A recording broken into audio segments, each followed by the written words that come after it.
ដោយប្រទេសអ៊ីរ៉ង់បានបង្ហាញអំពីជ័យជំនះទៅលើការកំទេចយន្តហោះ C-130 របស់សហរដ្ឋអាមេរិកខាតបង់រហូតដល់ 12,000 លានដុល្លារជាថ្នូរជាមួយនឹងការបាត់បង់ជីវិតមួយដោយនៅថ្ងៃទី 5 ខែមេសាឆ្នាំ 2026 ត្រូវបានចាត់ទុកថាជាការបញ្ចប់នៃសមរភូមិដើម្បីដណ្ដើមយកភីឡុតពីសហរដ្ឋអាមេរិកវិញបន្ទាប់ពីយន្តហោះ F-15E របស់សហរដ្ឋអាមេរិកត្រូវបានបាញ់ទម្លាក់នៅភាគខាងត្បូងនៃប្រទេសអ៊ីរ៉ង់ដោយភាគីរបស់អាមេរិកបានបង្ហាញថាពួកគេបានជួយសង្គ្រោះបានហើយចំណែកឯគំទេចគំទីយន្តហោះតែឃើញនោះគឺជាការព្យាយាមបំទុះបំផ្លាញចោលទាំងអស់ដើម្បីកុំឲ្យសត្រូវយកទៅប្រើប្រាស់នៅក្នុងការឃោសនាក៏ប៉ុន្តែអ៊ីរ៉ង់ក៏បាននិយាយថាវាមិនមែនដូច្នោះទេដោយគំទេចគំទីដែលខូចខាតដោយប្រទេសអ៊ីរ៉ង់បានបាញ់បំផ្លាញទាំងអស់ហើយនោះគឺជាជ័យជំនះរបស់កងទ័ពរបស់ប្រទេសអ៊ីរ៉ង់ក៏ប៉ុន្តែចំណុចដែលគួរឲ្យចាប់អារម្មណ៍នោះគឺថាមានរបាយការណ៍ថាបេសកកម្មជួយសង្គ្រោះភីឡុតទាំងពីររបស់សហរដ្ឋអាមេរិកត្រូវបានលះបង់ថវិកាប្រហែលជា 12,000 លានជាមួយគ្នាពីការបាត់បង់យន្តហោះចម្បាំងរួមទាំងដ្រូន MQ-9 Raptor ហើយនិងឧទ្ធម្ភាគចក្រ Black Hawk ខណៈពេលដែលកងទ័ពអាមេរិកខ្លួនឯងនៅតែបន្តនៅក្នុងការប្រតិបត្តិការវាយប្រហារចូលទៅក្នុងទឹកដីរបស់ប្រទេសអ៊ីរ៉ង់នៅតំបន់ជាច្រើនចំណែកឯប្រទេសអ៊ីរ៉ង់ក៏នៅតែប្រកាសយ៉ាងដាច់អហិង្សាថាខ្លួនបានត្រៀមខ្លួនជាស្រេចនៅក្នុងការប្រយុទ្ធជាមួយនឹងមហាអំណាចបន្តទៀតដោយនៅសមរភូមិលើកនេះធ្វើឲ្យគេតាមដានយ៉ាងខ្លាំងពីព្រោះ CIA មានតួនាទីសំខាន់ CIA បាននិយាយថាកំហុសនៅក្នុងការងាររបស់ពួកគេលើកនេះគឺស្ទើរតែថ្មើរសូន្យនៅក្នុងការជួយសង្គ្រោះនិងដណ្ដើមយកភីឡុតទី2មិនឲ្យធ្លាក់ជាអ្នកទោសសង្គ្រាមទៅស្ថិតនៅក្រោមការគ្រប់គ្រងរបស់ប្រទេសអ៊ីរ៉ង់បានខណៈពេលដែលប្រធានាធិបតីលោកដូណាល់ត្រាំមេដឹកនាំរបស់សហរដ្ឋអាមេរិកបានធ្វើការបង្ហោះសារអបអរសាទរបន្ទាប់ពីក្រុមអ្នកស្វែងរកនិងជួយសង្គ្រោះបានរកឃើញខ្លួនភីឡុត F-15បន្ទាប់ពីយន្តហោះត្រូវបានបាញ់ទម្លាក់នៅក្នុងប្រទេសអ៊ីរ៉ង់ដោយលោកដូណាល់ត្រាំបានបញ្ជាក់ថាប៉ុន្មានម៉ោងមុននេះកងទ័ពរបស់សហរដ្ឋអាមេរិកបានធ្វើការអនុវត្តបេសកកម្មស្វែងរកនិងជួយសង្គ្រោះដែលប្រឈមបំផុតនៅក្នុងមួយប្រវត្តិសាស្ត្ររបស់សហរដ្ឋអាមេរិកដើម្បីជួយសង្គ្រោះមន្ត្រីកងទ័ពកម្រិតសេនីយ៍ឯកដោយធ្វើការបញ្ជូនយន្តហោះជាច្រើនគ្រឿងរួមជាមួយអាវុធដែលមានឥទ្ធិពលបំផុតនៅក្នុងលោកធ្វើឲ្យមានការជួយសង្គ្រោះទទួលបានជោគជ័យផងដែរដែលមេដឹកនាំរបស់សហរដ្ឋអាមេរិកក៏បានបញ្ជាក់ដែរថាជាលើកដំបូងនៅក្នុងប្រវត្តិសាស្ត្រសហរដ្ឋអាមេរិកហើយដែលភីឡុតជនជាតិសហរដ្ឋអាមេរិក2នាក់ត្រូវបានជួយសង្គ្រោះដាច់ដោយឡែកពីគ្នានៅក្នុងទឹកដីសត្រូវហើយនេះគឺជាការពិតណាស់គ្មានជនជាតិអាមេរិកណាម្នាក់ត្រូវបានបោះបង់ចោលឡើយហើយភាពជោគជ័យលើកនេះបានបង្ហាញឲ្យឃើញថាហើយនឹងគ្រប់គ្រងអំណាចលើផ្ទៃមេឃអ៊ីរ៉ង់បានផងដែរដោយប្រព័ន្ធផ្សព្វផ្សាយអាមេរិកបានរាយការណ៍ថាទីភ្នាក់ងារសម្ងាត់កណ្ដាលរបស់អាមេរិកCIA មានតួនាទីយ៉ាងសំខាន់បំផុតនៅក្នុងបេសកកម្មសង្គ្រោះជួយភីឡុតដែលជាប់គាំងនៅក្នុងទឹកដីរបស់ប្រទេសអ៊ីរ៉ង់ហើយ CIA បានធ្វើការតាមដានភីឡុតរហូតដល់រកឃើញថាគាត់បានលាក់ខ្លួននៅកណ្ដាលច្រកជ្រលងភ្នំហើយក៏បញ្ជូនកអននេត្រឹមត្រូវទៅកាន់មន្ទីរបញ្ញកោណក្នុងពេលដែលសង្គ្រោះកំពុងតែដំណើរការ CIA ក៏បានធ្វើការចែកព័ត៌មានមិនពិតនៅក្នុងប្រទេសអ៊ីរ៉ង់ថាភីឡុតត្រូវបានរកឃើញហើយ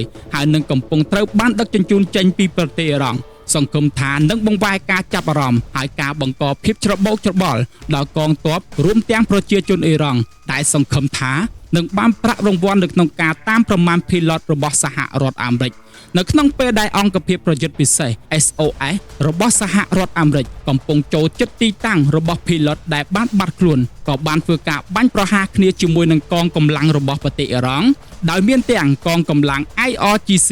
កងទ័ពជើងគោកកងទ័ពបាស៊ីតដោយអង្គភាពប្រយុទ្ធពិសេសរបស់សហរដ្ឋអាមេរិកបានប្រើប្រាស់គ្រាប់បែកហើយនឹងបាញ់អាវុធធុនធ្ងន់ដើម្បីរារាំងមិនឲ្យទាហានរបស់ប្រទេសអ៊ីរ៉ង់ចូលជិតទីតាំងរបស់ភីឡុតដែលជួបហេតុការណ៍រហូតដល់អាចជួយសង្គ្រោះចេញមកដោយជោគជ័យបានផងដែរសម្រាប់ភីឡុតដែលត្រូវបានជួយសង្គ្រោះគឺជាមន្ត្រីយោធាឋានៈស័ក្តិសេនីយ៍ឯកបំពេញតួនាទីនៅក្នុងការគ្រប់គ្រងប្រព័ន្ធអាវុធនៅក្នុងយន្តហោះ F-15E ដែលត្រូវបានបាញ់ទម្លាក់គាត់បានរងរបួសនៅក្នុងអំឡុងពេលលោតចេញពីយន្តហោះលើតំបន់ភាគខាងត្បូងប្រទេសអ៊ីរ៉ង់ក៏ប៉ុន្តែនៅតែអាចដើរនិងព្យាយាមគេចខ្លួនបានយូរជាងមួយថ្ងៃដោយសារតែកំភ្លើងខ្លីសម្រាប់ការពារខ្លួនតែមួយដើមតែប៉ុណ្ណោះជាមួយគ្នានេះដែរមានរបាយការណ៍ថា នៅក្នុងចំណោមយន្តហោះដឹកជញ្ជូន5គ្រឿងដែលប្រើនៅក្នុងបេសកកម្មសង្គ្រោះមាន2គ្រឿងមិនអាចហោះហើរបានខណៈពេលដែលចតនៅក្នុងតំបន់បេសកកម្មធ្វើឲ្យកងទ័ពអាមេរិកចាំបាច់ត្រូវតែបំទុះបំផ្លាញយន្តហោះទាំង2គ្រឿង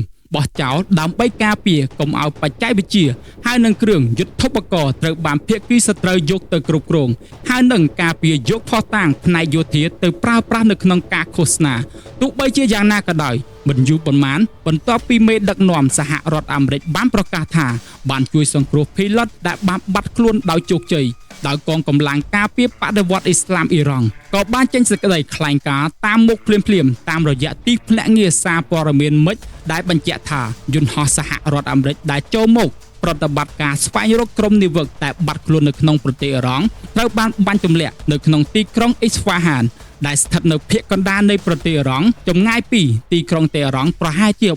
340គីឡូម៉ែត្រព្រមទាំងបានបញ្ជាក់ផងដែរថានេះគឺជាបរាជ័យនៃការប្រតិបត្តិការស្វែងរកដោយទីភ្នាក់ងារសារព័ត៌មាន FAIR បានរាយការណ៍បន្ថែមថាយន្តហោះនោះគឺជាយន្តហោះដឹកជញ្ជូនប្រភេទ C-130 របស់សហរដ្ឋអាមេរិកហើយនឹងត្រូវបានវាយប្រហារដោយអង្គភាពកុម្ម៉ង់ដូ Fara Ranger របស់ប្រទេសអ៊ីរ៉ង់ក្រៅពីនេះក៏មានយន្តហោះដែលត្រូវបំផ្លាញរួមទាំងឧទ្ធម្ភាគចក្រ Black Hawk 2គ្រឿងរួមទាំងដ្រូន MQ-9 Raptor ផងដែរចុងក្រោយនេះប្រព័ន្ធផ្សព្វផ្សាយរបស់ប្រទេសអ៊ីរ៉ង់ក៏បានធ្វើការផ្សព្វផ្សាយអំពីរូបភាពកំទេចកំទីយន្តហោះហើយនឹងឧទ្ធម្ភាគចក្ររបស់សហរដ្ឋអាមេរិកនៅក្នុងខេត្តអ៊ីស្ហ្វាហានតែកើតឡើងបន្ទាប់ពីការប្រតិបត្តិការសង្គ្រោះជួយ pilot S-15E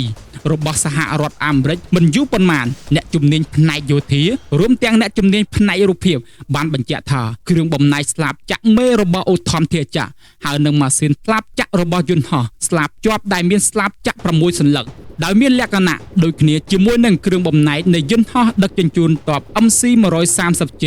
ឬក៏ AC-130J របស់សហរដ្ឋអាមេរិកខណៈពេលដែលស្ថានីយទូរទស្សន៍រដ្ឋាភិបាលអ៊ីរ៉ង់បានយកវីដេអូខាងលើមកធ្វើការផ្សព្វផ្សាយដើម្បីបញ្ជាក់ថានេះគឺជាជ័យជំនះនៅក្នុងការប្រតិបត្តិការវាយប្រហារយន្តហោះរបស់សត្រូវដែលឃ្លានពានចូលទៅក្នុងទឹកដីរបស់ប្រទេសអ៊ីរ៉ង់រួមជាមួយគ្នានេះដែរមានការបង្ហើបព័ត៌មានស៊ីជម្រៅបញ្ជាក់ថាបេសកកម្មនៅក្នុងការជួយសង្គ្រោះនិងការសង្គ្រោះ pilot ទាំងពីររូបរបស់កងទ័ពរបស់សហរដ្ឋអាមេរិកលើកនេះបានប្រើប្រាស់ថវិកាបាត់បង់ប្រហែលជា$12,000 លានដោយយន្តហោះ S-15E ដែលត្រូវបានបាញ់ទម្លាក់នេះមានតម្លៃប្រហែលជា$100 លានសហរដ្ឋអាមេរិកចំណែកឯ A-10 ដែលត្រូវបានបាញ់ទម្លាក់មុននេះមានតម្លៃប្រហែលជា$18.8 លានសហរដ្ឋអាមេរិកហើយនឹងយន្តហោះ C-130 ចំនួន2គ្រឿងនៅក្នុងមួយគ្រឿងប្រហែលជា$150 ទៅ$200 លានចំណែកឯ MH-6 Lethal Bird ក្នុងមួយគ្រឿងប្រហែលជា$7.5 លានហើយដ្រូន MQ-9 Raptor ចំនួន2គ្រឿងក្នុងមួយគ្រឿងប្រហែលជា$30 ទៅ$60 លានតែប៉ុណ្ណោះសរុបមកបានបង្ហាញថាប្រហែលជា$386 លានសហរដ្ឋអាមេរិកក៏ប៉ុន្តែបេសកកម្មលើកនេះមើលទៅហាក់បីដូចជាការគ្រប់គ្រងភាគីសរសើរទៅលើការបំពេញតួនាទីរបស់ភាគី Elite រួមទាំង ACI របស់សហរដ្ឋអាមេរិកដែលពួកគេបាននិយាយថាការបញ្ចេញព័ត៌មានមិនពិតនិងការរៀបចំផែនការយុទ្ធសាស្ត្រនៅក្នុងការដណ្ដើមយក pilot មិនឲ្យធ្លាក់នៅក្នុងដៃភាគីម្ខាងទៀតពួកគេនិយាយថាជាការប្រតិបត្តិការ Zero Fail គឺជាការបរាជ័យស្មើនឹង0ហើយនោះហើយដែលធ្វើឲ្យសហរដ្ឋអាមេរិកគ្មានទាហានសហរដ្ឋអាមេរិកធ្លាក់នៅក្នុងដៃកងទ័ពរបស់ប្រទេសអ៊ីរ៉ង់ឡើយចំណែកឯខាងប្រទេសអ៊ីស្រាអែលវិញរដ្ឋមន្ត្រីក្រសួងការបរទេសរបស់ប្រទេសអ៊ីស្រាអែលបានធ្វើការថ្លែងអបអរសាទរចំពោះរដ្ឋាភិបាលអាមេរិកដែលទទួលបានជោគជ័យនៅក្នុងការប្រតិបត្តិការជួយសង្គ្រោះ pilot ដែលជាប់គាំងនៅក្នុងប្រទេសអ៊ីរ៉ង់ព្រមទាំងផ្ញើសារសញ្ញាប្រយោលផងដែរថាអ៊ីស្រាអែលអាចនឹងមានចំណែកពាក់ព័ន្ធនៅក្នុងបេសកកម្មនេះតាមរយៈការផ្ដល់ជំនួយផ្នែកព័ត៌មាននិងការស៊ើបការសម្ងាត់ដល់សហរដ្ឋអាមេរិករហូតដល់បេសកកម្មផ្សេងទៀតក្រៅអំពីនេះអ៊ីស្រាអែលក៏បានបញ្ជាឲ្យការផ្អាកការវាយប្រហារនៅក្នុងតំបន់នោះអឡុងពេលបេសកកម្មស្វែងរក48ម៉ោងដើម្បីជួយសម្របសម្រួលហើយនឹងការបើកផ្លូវឲ្យការប្រតិបត្តិការជួយសង្គ្រោះដែលដឹកនាំដោយសហរដ្ឋអាមេរិកដំណើរការយ៉ាងពេញទំហឹងតាមផែនការដែលសហរដ្ឋអាមេរិកបានរៀបចំទុកដោយប្រទេសអ៊ីស្រាអែលស្ថិតនៅក្នុងលក្ខណៈជាអ្នកគាំទ្រផ្នែកព័ត៌មានតែប៉ុណ្ណោះសូមអរគុណសម្រាប់ការទស្សនារបស់លោកអ្នកហើយយើងនឹងជួបគ្នានៅវីដេអូឃ្លីបក្រោយសូមកុំភ្លេចចុច Subscribe Like ឬក៏ Share ដើម្បីកុំឲ្យខកខាននូវព័ត៌មានថ្មីៗ